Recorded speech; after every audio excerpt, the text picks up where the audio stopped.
Yerdə gördüyün 15 yolluq konteyli əlində düz 10 sənə saxla, məndən 20 manat pul qazan. 15 yolluq konteyli sənə saxla bilərsən, düppə düzəldə. Bir-iki daha saxlayaram da özüm də indi bankın uşağıyam. Nə üzrə?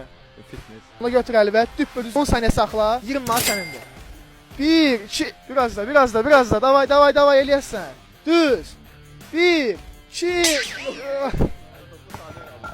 yaxşısan bura. Böyle de şükür Allah. Bəs 1-2 dəqiqə nə oldu?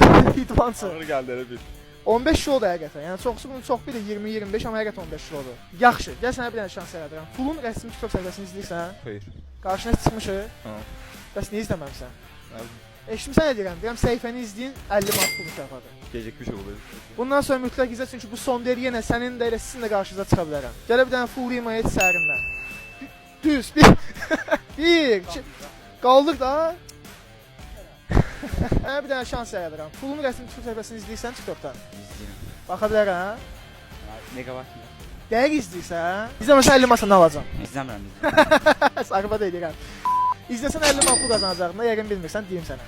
Bilmirəm. Bundan sonra get mütləq izlə çünki hər yenə qarşıma çıxa bilərəm və eli boş yola salmıram. Bir dənə full hit səhərindən. 1 2 ayda idmançı belə. düz davay. 1 2 getmir sol əlinə. 1 2 heç cür idman zad nə oldu? Street workout zad niyə belə? Bəs fullun rəsmi TikTok səhifəsini izləyirsən TikTokdan? Yox, hayır. İzləyirsən nə olacaqdı bilirsən heç? Hayır. 50 manat pul mükafatı. Olmadı. Bundan sonra mütləq izlə çünki bu son deyil yenə sənin qarşına çıxa bilərəm.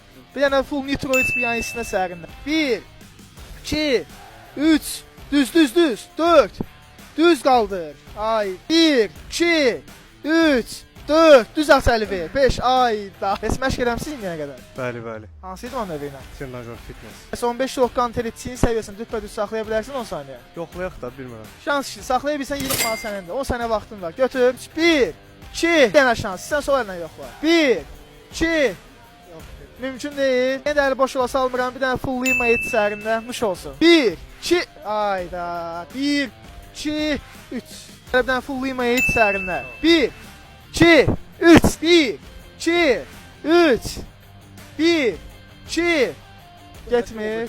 Vallahi 15 oldu.